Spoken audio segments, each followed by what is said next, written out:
Hi అండి. అందరికి నమస్కారం. Welcome to reel connect. చాలా రోజుల నుంచి నేను ఈ పర్టిక్యులర్ యూట్యూబ్ ఛానల్‌లో వీడియోలు పెట్టట్లేదు. ఎందుకంటే ఫర్ సమ్ రీజన్ కొంచెం ఆహ్, ఏదో పర్సనల్ పనుల వల్ల మంచి మంచి ఇంపార్టెంట్ వీడియోస్ పెట్టి నాకు మంచి సబ్‌స్క్రైబర్‌లు కూడా వచ్చిన టైంలో నేను ఈ ఛానల్‌ని కొంచెం బ్రేక్ చేయాల్సొచ్చింది. సో, మళ్ళీ ఇప్పుడు స్టార్ట్ చేద్దామననైతే అనుకుంటున్నా.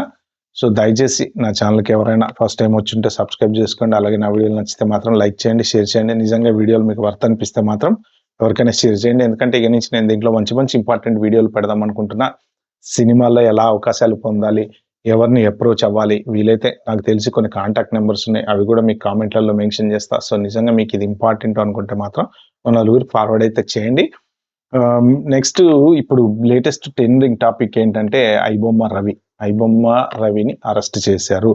కొంతమంది ఆయనకి సపోర్ట్ చేస్తున్నారు. కొంతమంది ఆయన్ని నెగెటివ్‌గా చూస్తున్నారు. ఎవరు సపోర్ట్ చేస్తున్నారు అంటే 5,000 పెట్టి ఎళ్లి సినిమా చూడలేని స్తోమత లేనటువంటి వాళ్ళు ఐబొమ్మలో ఫ్రీగా సినిమా చూస్తున్నారు. కాబట్టి అతనికి సపోర్ట్ చేస్తున్నారు. సో, మనం ఈ క్రిమినల్ రిలేటెడ్ టాపిక్ పక్కన పెట్టేస్తే పైరసీ అనేది చట్టరీత్యా నేరం కాబట్టి దానికి సంబంధించిన పోలీసోళ్ళు తీసుకోవాల్సిన ప్రికాషన్స్ తీసుకుంటున్నారు. వాళ్ళు అతన్ని అరెస్ట్ చేశారు. వాళ్ళ డ్యూటీ వాళ్ళు చేస్తున్నారు. చట్టానికి వ్యతిరేకంగా ఎవరేం చేసినా పోలీసులు వాళ్ళ యాక్షన్ తీసుకుంటారు. దాంట్లో తప్పైతే ఏం లేదు. సో, ఆ టాపిక్ పోలీసుల విషయం గాని, క్రిమినల్ గురించి గాని మనం అసలు మాట్లాడుకోవద్దు.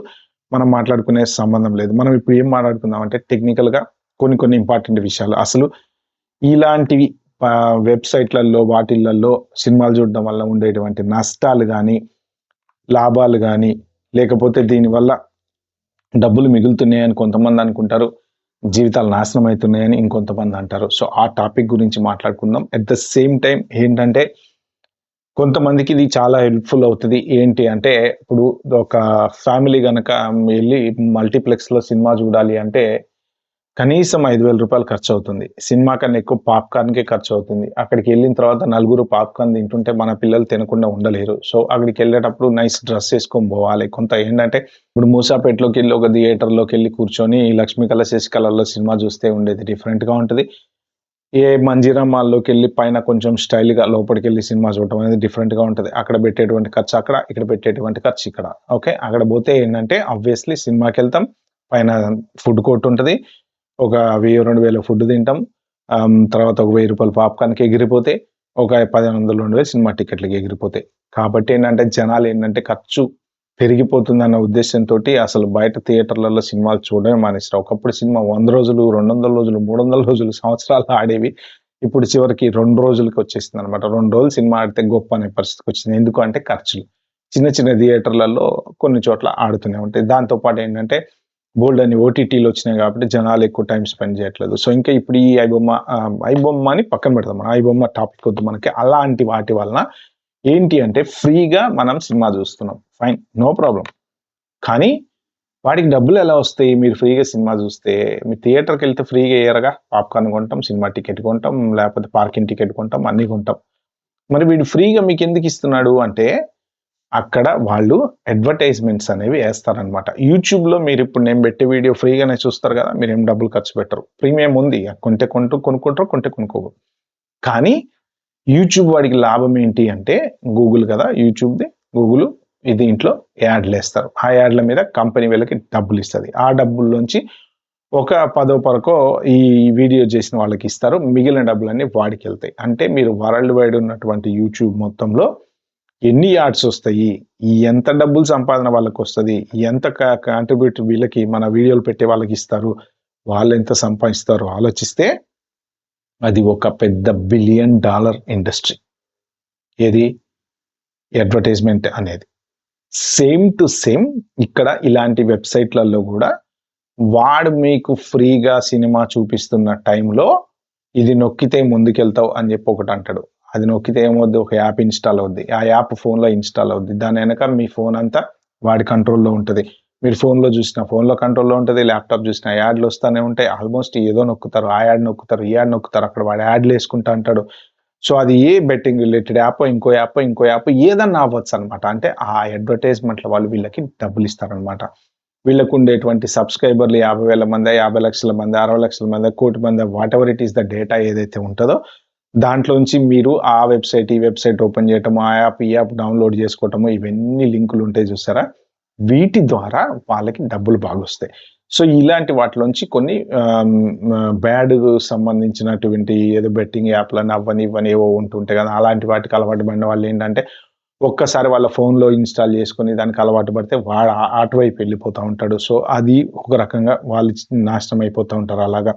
దీనివల్ల ఒక సామాన్యుడు ఫ్రీగా సినిమా చూస్తున్నాడు అని అనుకునే దాంతో పాటు నెగెటివ్ గూడా ఎక్కువుంటదనమాట. సో, కాబట్టి ఇలాంటివి యాక్చువల్‌గా అరికట్టడం అనేదే వాళ్ళు చేస్తున్నటువంటి పని. పోలీసు వాళ్ళు చేస్తున్నటువంటి పని. ఇది రైటా, రాంగా అనేది వాళ్ళే డిసైడ్ చేస్తారు. మనం మాట్లాడుకునేంత ఇది కాదు. ఓకే.